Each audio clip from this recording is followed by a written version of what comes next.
490만 원이었습니다. 생활비로 보낸 건데 조사 대상이 됐습니다. 이제는 금액보다 흐름이 문제입니다. 도와주려다, 수표 찾다, 가족 통장 썼다가 국세청 AI는 당신의 거래를 분석 중입니다. 이번 영상 당신이 조사받지 않기 위해 반드시 보셔야 합니다. 구독, 좋아요, 알림 설정은 사랑입니다. 무료입니다. 그리고 이 영상은 당신의 돈을 지키는 작은 방패가 되어줄 겁니다. 정우식 씨는 올해 72입니다. 오랫동안 교직에 있었고 퇴직 후에는 조용히 텃밭 가꾸고 손주 돌보며 하루하루를 보내고 있었습니다. 정우식 씨의 하루는 단정하고 평화로웠죠. 하지만 몇 달 전 평온하던 일상이 흔들렸습니다. 국세청에서 온 한 통의 등기 우편 봉투를 열었을 때 세무조사 선정통보서라는 단어가 눈에 들어왔습니다. 내가 왜 조사를 받아야 하지? 고개를 갸웃했지만 시간이 갈수록 걱정은 점점 커졌습니다. 마치 뭔가 큰 잘못을 한 사람처럼 느껴졌습니다. 아내도 놀라며 물었습니다. 당신 혹시 투자 같은 거 했어? 아니야, 나는 그런 거 몰라. 그냥 통장에서 매달 나가는 돈, 그것뿐이야. 무슨 돈? 영호한테 보내던 생활비. 그제야 정우식 씨는 몇 년 전부터 매달 아들에게 보내온 490만 원이 떠올랐습니다. 아들은 몇 해 전 사업을 접고 다시 직장 생활을 시작했지만 월급이 많지 않았습니다. 둘째가 태어나면서 지출이 많아졌고 장남으로서 책임을 지겠다는 말에 정우식 씨는 매달 적지 않은 돈을 지원해왔습니다. 사실상 아들의 가족이 살아갈 수 있도록 받쳐주고 있었던 겁니다. 그런데 그게 문제가 된 거였습니다. 정우식 씨는 국세청 직원에게 물었습니다. 내 돈인데 왜 못 보내요? 아들인데요. 그러자 돌아온 말은 이랬습니다. 선생님, 요즘은 AI가 먼저 감지합니다. 특정 계좌에 일정한 금액이 반복해서 들어가면 증여 의심으로 분류되는 겁니다. 세무조사의 기준이 바뀐 겁니다. 사람이 직접 고르던 시절은 지났습니다. 이제는 인공지능이 수천 개의 계좌를 들여다보고 패턴이 수상하면 통보 없이 조사 대상으로 올립니다. 그 패턴 중 대표적인 게 바로 반복적인 소액 송금입니다. 많은 분들이 이렇게 생각하곤 하죠. 한 번에 5천만 원 넘기면 안 되니까 조금씩 나눠서 주면 괜찮겠지. 그래서 490만 원, 480만 원처럼 미묘하게 줄여서 매달 보내는 경우가 많습니다. 하지만 AI는 오히려 이런 나눔을 더 빠르게 감지합니다. 의도적인 쪼개기, 증여라고 보는 겁니다. 특히 한 사람에게 비슷한 날짜에 비슷한 금액이 매달 들어간다면 그 흐름 자체가 증여 목적이라는 판단이 가능한 구조가 됩니다. 정우식 씨는 억울했습니다. 나는 그냥 애 키우느라 힘든 아들한테 도움 준 것뿐인데. 하지만 국세청은 목적보다 흐름과 증빙을 봅니다. 선한 의도라도 그 흔적을 남기지 않으면 세법상 의심거래로 분류되는 현실이었습니다. 그럼 생활비를 보낼 때는 어떻게 해야 할까요? 첫째, 송금할 때는 꼭 메모를 남기세요. 생활비, 등록금, 월세 지원처럼 구체적으로요. 용돈 같은 표현은 오히려 모호해서 피하는 게 좋습니다. 둘째, 관련 서류를 미리 준비해 두세요. 등록금 고지서, 월세 계약서, 병원 진료비 명세서 같은 문서들입니다. 언제든 설명할 수 있도록 기록을 남겨두는 거죠. 세 번째, 경우에 따라선 한 번에 보내는 것이 더 나을 수 있습니다. 매달 490만 원씩 보내는 것보다 학기마다 등록금을 직접 납부하는 식으로 처리하면 오히려 명확하고 안전합니다. 이런 점들은 대부분 세무사들이 가장 먼저 조언하는 내용입니다. 가족 간의 돈거래일수록 더 조심해야 한다는 것이죠. 정우식 씨는 세무조사 이후 아들에게 먼저 얘기했습니다. 이제는 내가 도와줄 수는 있어도 너 명의로 월세 계약서를 작성하자. 그리고 학원비도 바로 보내는 게 좋겠구나. 마음은 같아도 방식은 바꿔야 한다는 걸 깨달았기 때문입니다. 생활비를 보내는 게 문제는 아닙니다. 하지만 증여와 생활비의 경계는 설명 가능성에 달려 있습니다. 지금 이 순간에도 많은 분들이 도와주고 싶다는 마음으로 돈을 보내고 계실 겁니다. 그 마음이 오해로 이어지지 않으려면 돈을 보내는 것보다 먼저 기록하고 남기는 습관이 필요합니다. 하지만 신경 써야 할 건 송금만이 아닙니다. 요즘 국세청 AI는 돈을 언제, 어떻게 꺼냈는가까지 함께 들여다봅니다. 출금 방식도 이제는 중요한 판단 기준이 되고 있습니다. 박성준 씨는 69세입니다. 남들보다 조금 늦게 은퇴했지만 퇴직금과 적금 덕분에 크게 걱정 없이 지내고 있었습니다. 부인과 함께 전원주택으로 이사해 채소도 기르고 아침마다 커피도 직접 내리는 느긋한 일상을 보내고 있었죠. 하지만 어느 날 근처 지구대에서 경찰관이 찾아왔습니다. 본인 명의의 계좌가 금융범죄에 연루된 의심거래로 조회되었다는 겁니다. 경찰도 직접적인 혐의를 단정짓진 않았지만 이상거래라며 국세청과 정보 공유가 이뤄졌다고 설명했습니다. 박성준 씨는 순간 심장이 내려앉았습니다. 자신은 투자도 대출도 안 했는데 왜 이런 연락이 왔을까? 문제는 현금 출금 방식이었습니다. 그는 지난주에 집 인테리어 공사를 맡기면서 총 2,900만 원을 인출했습니다. 하지만 하루에 970만 원씩 3일에 나눠서 출금한 것이 화근이 됐습니다. 게다가 시간도 좋지 않았습니다. 저녁 9시 이후 은행 현금 지급기에서 인출했기 때문이죠. 박성준 씨는 이렇게 말했습니다. 한꺼번에 출금하면 혹시라도 분실 위험이 있다 싶어서 조금씩 나눠 찾았던 건데 그게 그렇게 문제될 줄은 몰랐어요. 그 마음 이해할 수 있습니다. 현금은 한번 잃어버리면 돌이키기 어렵고 특히 연세 있으신 분들은 한꺼번에 움직이는 것에 부담을 느끼기도 하니까요. 하지만 요즘은 그런 패턴이 국세청 AI의 주요 감시 대상입니다. 국세청은 고액 현금 인출 패턴 중 다음 3가지를 집중 분석합니다. 첫째, 금액을 분산해서 여러 번 인출하는 경우. 둘째, 야간이나 새벽 시간대에 출금이 반복될 경우. 셋째, 출금 후 어디로 갔는지 기록이 없는 경우. 이 3가지가 겹치면 보이스피싱이나 탈세, 자금 세탁으로 의심되는 구조가 되는 겁니다. 박성준 씨의 경우도 마찬가지였습니다. 출금이 3차례, 시간대는 늦은 밤, 용도는 따로 남아있지 않았습니다. 계좌에는 수백만 원씩 빠져나간 기록만 있을 뿐 누구에게 왜 전달됐는지 설명할 수 있는 흔적이 없었죠. AI는 이 과정을 감지하고 위험도에 따라 거래를 금융정보분석원으로 자동 전달합니다. 그리고 일정 기준을 넘으면 바로 국세청 조사팀으로 넘어가게 되는 구조입니다. 그럼 현금 출금이 항상 위험하다는 뜻일까요? 그건 아닙니다. 하지만 기록 없는 현금 흐름은 늘 의심을 받습니다. 그래서 요즘 전문가들이 자주 권하는 방법이 있습니다. 첫째, 고액 현금 인출은 가급적 창구에서 한 번에 처리하는 것이 좋습니다. 창구에서는 출금 용도를 함께 작성하게 되고 그 기록 자체가 안전장치가 되기 때문입니다. 둘째, 필요하다면 수표를 활용하는 것도 방법입니다. 수표는 어디서 누구에게 지급됐는지 확인이 가능해 현금보다 투명성이 높습니다. 셋째, 인출 후에는 거래 목적을 메모하거나 영수증을 보관하는 습관이 필요합니다. 작업 비용을 지급했을 경우 견적서나 간이 계약서라도 함께 남겨두는 것이 좋습니다. 박성준 씨는 이후 거래 방식을 바꾸기로 했습니다. 이제는 가능하면 수표를 쓰고 작업자에게 비용을 이체하며 간단한 계약서를 반드시 남기고 있습니다. 기억보다 기록이 남는다는 말을 그제야 실감했다고 합니다. 고액 인출이 필요한 순간은 누구에게나 있을 수 있습니다. 하지만 지금은 그 행위 자체보다 흐름과 흔적이 중요한 시대입니다. 의심을 피하려고 나눠서 인출하는 습관이 오히려 더 많은 의심을 불러올 수 있다는 것, 그 점을 꼭 기억하셔야 합니다.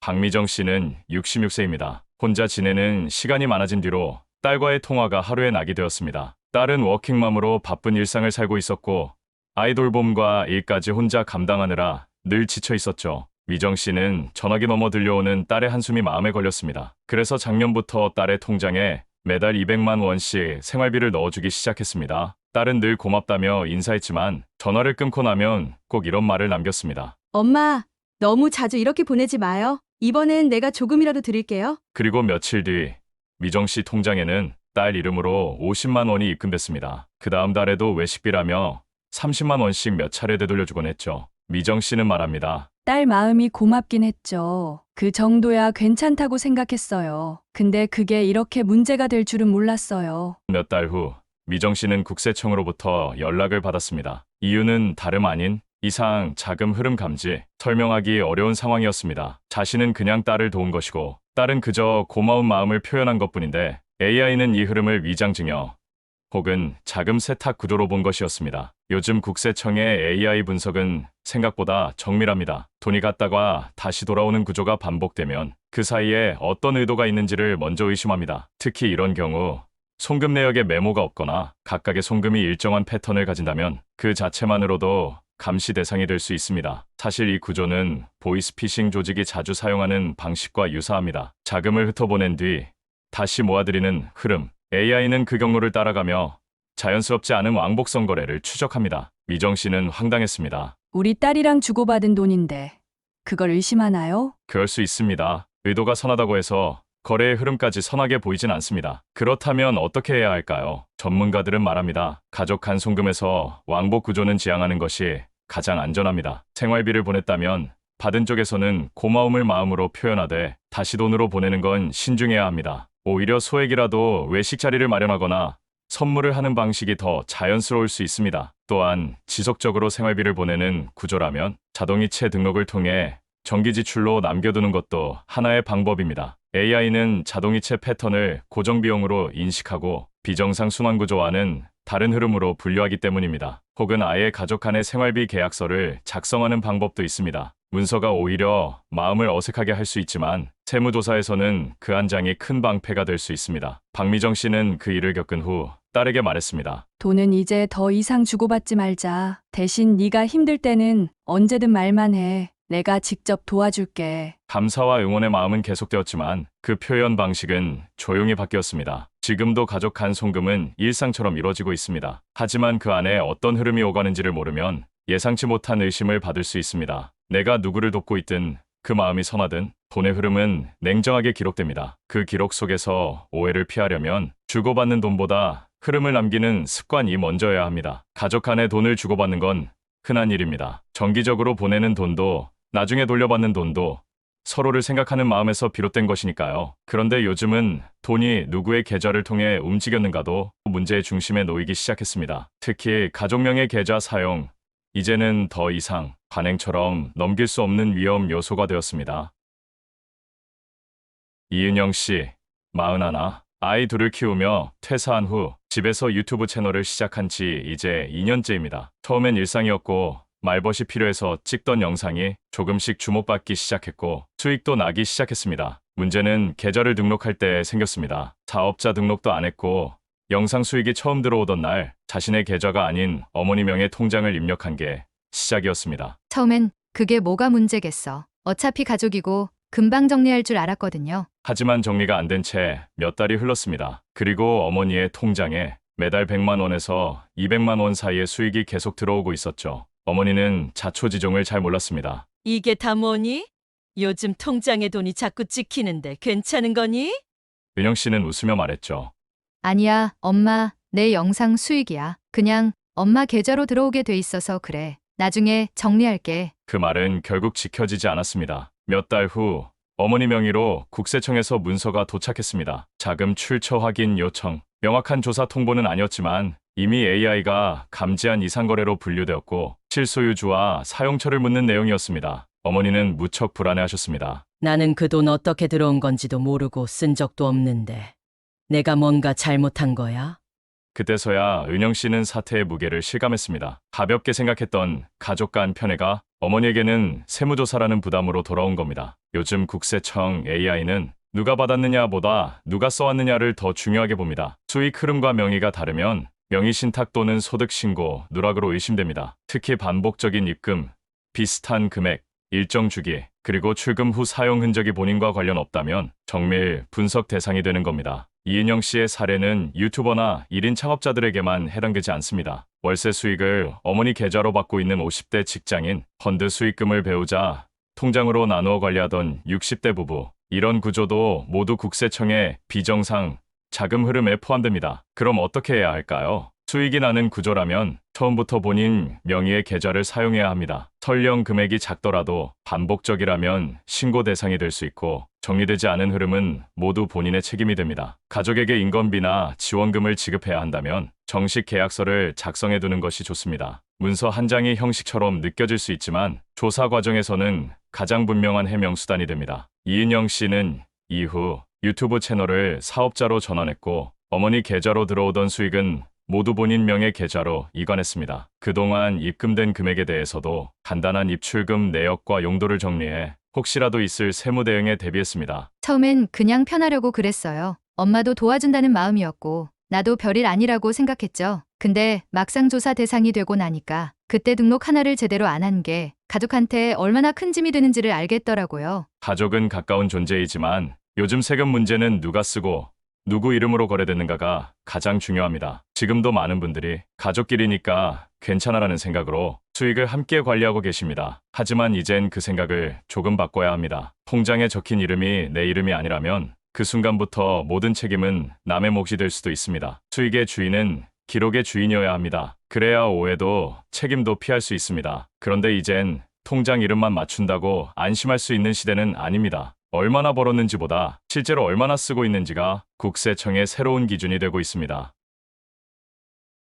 이태성 씨는 45세입니다. 3년 전 스타트업 사업을 접은 뒤 현재는 온라인 투자와 컨설팅을 병행하며 지내고 있습니다. 고정적인 급여는 없지만 투자 수익이 꽤 괜찮았고 몸값을 높이는 대신 거래 횟수를 줄이는 전략으로 나름의 균형을 찾고 있었습니다. 수입은 불규칙했지만 생활 수준은 그보다 훨씬 안정되어 보였습니다. 좋은 차를 타고 다녔고 외식도 주 2, 3회 이상, 골프장과 백화점 정기 이용까지. 문제는 세금 신고서에 있었습니다. 국세청에 신고된 이태성 씨의 과세 표준은 월 300만 원 수준. 실제 소비 금액은 그 2배 이상이었습니다. 그리고 어느 날 조사 대상 선정 안내 문서가 도착했습니다. 신고된 소득 대비 생활비 과다 지출. 그제야 이태성 씨는 불안함을 느꼈습니다. 카드값이 문제가 된 건가? 요즘 국세청 AI는 어디서 얼마를 썼는가만 보는 게 아닙니다. 소비 내역, 쇼핑 플랫폼 기록, 백화점 포인트 사용, 심지어 SNS에 올린 소비 행태까지 패턴 분석에 포함됩니다. AI는 이런 데이터들을 조합해 생활 수준 스코어를 만들고 신고된 소득과 불일치할 경우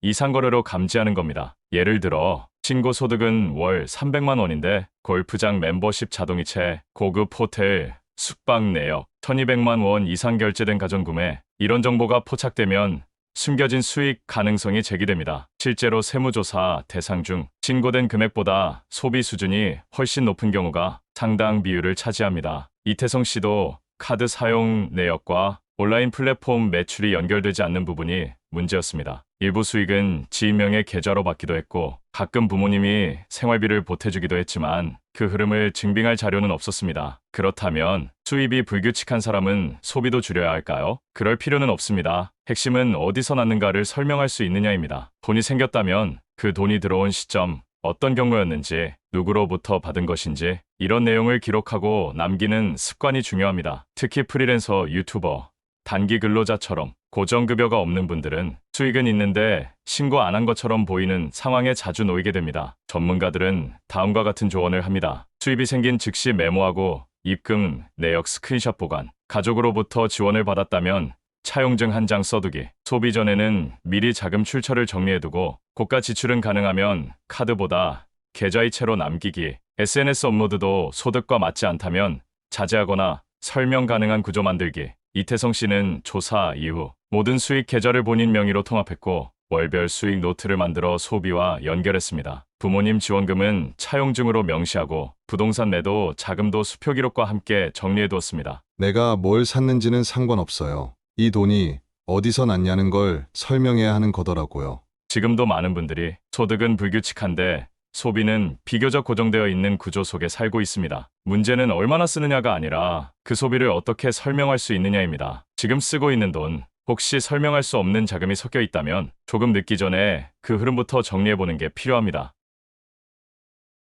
지금까지 살펴본 사례들처럼 국세청 AI는 단순한 큰돈만 보는 것이 아닙니다. 요즘은 작고 익숙한 거래 속에서도 의심할 만한 패턴을 찾아냅니다. 그동안 이 정도는 괜찮겠지라고 넘겨왔던 일들이 이제는 조사 대상이 되는 시대입니다. 특히 아래와 같은 거래 유형은 직접적인 세무조사까지는 아니더라도 금융정보분석원의 감시 시스템에 포착되기 쉽습니다. 하루에도 여러 번 현금을 입금하거나 서로 다른 계좌에서 소액을 조금씩 모으는 경우, 이런 흐름은 보이스피싱, 자금 세탁 수법과 매우 유사합니다. 또 하나, 고령자의 계좌에서 갑작스럽게 활발한 입출금이 일어날 경우, 예를 들어 평소 거래가 거의 없던 부모님 계좌에서 단기간에 수백만 원씩 오가는 거래가 발생하면 AI는 이를 비정상적 활성화로 감지합니다. 자녀가 대신 관리하는 경우라도 정식 위임이나 거래에 목적이 없으면 명예 도용 혹은 가족 간 탈루 가능성으로 분류될 수 있습니다. 또한 해외로 돈을 보냈다가 국내로 다시 입금되거나 반대로 해외에서 자주 입금이 들어오는 구조도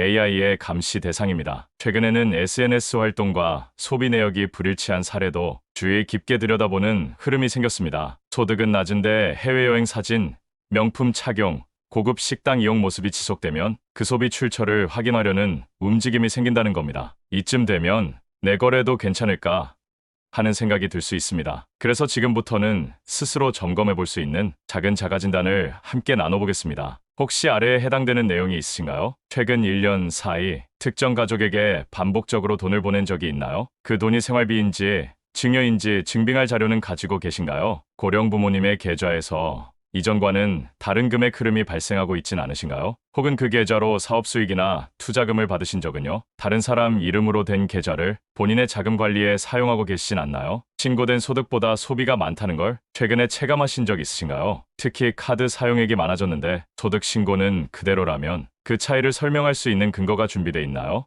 이 중 하나라도 글쎄요라는 생각이 드셨다면 지금부터라도 작은 점검이 필요합니다. 국세청의 감시는 단속이 아니라 분석입니다. 과거처럼 무작위로 걸리는 방식이 아니라 데이터를 기반으로 한 패턴 필터링, 즉 내가 몰랐던 습관 하나가 시스템 안에서 이상 징후로 보일 수 있다는 겁니다. 그렇기 때문에 중요한 건 거래 자체보다 그 흐름을 설명할 수 있느냐입니다. 지금부터 할 수 있는 건 어렵지 않습니다. 모든 거래는 메모를 남기고 고액 지출은 명확한 기록을 남기고 가족 간 금전 흐름은 증빙 자료와 계약서로 정리하세요. 특히 내가 쓰는 계좌, 내가 버는 소득, 내가 남기는 기록, 이 세 가지가 일치하고 연결돼 있는지 한번 점검해 보는 것만으로도 예상치 못한 조사를 피할 수 있습니다. 거래 하나하나가 감시의 대상이 되는 시대라면 우리가 해야 할 일은 그 거래의 이유와 흔적을 남기는 습관을 들이는 것입니다. 불필요한 오해를 피하려면 복잡한 정보보다 단순한 습관이 더 큰 힘이 됩니다. 이제는 금액보다 흐름입니다. 도움도 생활비도 설명할 수 없으면 의심받는 시대. 기록은 방어가 아니라 예방입니다. 송금에 메모 한 줄,